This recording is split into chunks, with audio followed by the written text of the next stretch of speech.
என்னையா வாக்குறுதி கொடுத்தீங்க ஒன்றையும் நிறைவேற்றலைன்னு இருக்காரு. அதுதான் எல்லாருக்கும் தெரியும்.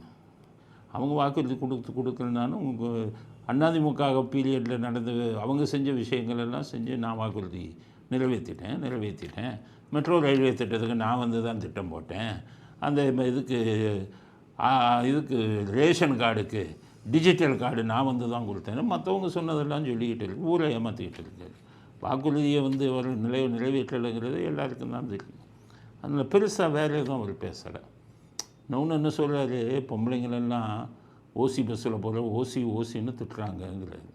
அவன் அப்படி தான். இவங்க வந்தாங்கன்னா எல்லாமே அப்போ விட்டு சொத்து தான் அவங்களுக்கு. அதாவது ட்ரெயினில் டிக்கெட் இல்லாமல் ஏறி வந்த கதையெல்லாம் மறந்தாச்சு. தமிழ்நாடே உங்கள் அப்பா வீட்டு சொத்துங்கிற மாதிரி தான்.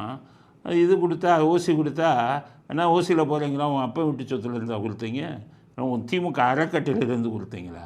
ஓசியில் போகிறான். பாவம் போக்குவரத்து தொழிலாளர் இருக்கான், அவனுக்கு பென்ஷன் கொடுக்குறதுக்கு துப்பு கிடையாது. அதில் அங்கே இது பண்ணிவிட்டு ஓசியில் விட்டு இதை விட்டு இன்னும் கடனாக்கி போக்குவரத்து துறையை குட்டிச்சவராக்கிட்டு இருக்கீங்க.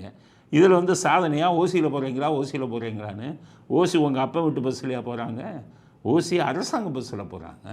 அப்போ ஓசியில் போகிறான்னு என்னமோ பெரிய சாதனை இது பண்ணுற மாதிரி பண்ணிக்கிட்டு இருக்கீங்க. விஜய் இன்னொன்று சொல்ல மறந்துட்டார். 1000 ரூபா கொடுக்குற பொம்பளைங்கள்லாம் எப்படி கூப்பிட்றாங்க? என்ன வந்ததா பணம், அது அவன் அப்போ விட்டு சொத்தை கொடுக்குற மாதிரி. அது அரசாங்க இதில் 1,00,000 கோடி 50,000 கோடின்னு கடனை வாங்கி 1000 கொடுத்து நாட்டை குட்டிச்சோறாக்குறாங்க. இந்த எலெக்ஷனில் ஜெயிக்கணுங்கிறதுக்காக என்ன வேணாலும் பண்ணலான்னு இது பண்ணிட்டாங்க. வெக்கம் இல்லாமல் அவங்ககிட்ட எல்லாம் போய் 1000 ரூபா வருதா? 1000 ரூபா வருது. உங்களுக்கெல்லாம் மண்டையில் மூளை இருக்காயா? என்ன 1000 ரூபா யார் கொடுக்குறா? ஸ்டாலினை தனி கம்பெனி வச்சு ஊழல் பணத்தெல்லாம் போய் முதலீடு செய்கிறாருல்ல, அந்த பணத்தில் இருந்தால் கொடுக்குறாரு. அப்படி சொல்லிக்கிட்டு இருக்காங்களா? அதை விஜய் சொல்கிறார். ஓசின்னு சொல்லி பொம்பளைங்களை ரொம்ப திட்டுறாங்க, அசிங்கமாக பேசுகிறாங்க அப்படின்னு சொல்லியிருக்காரு.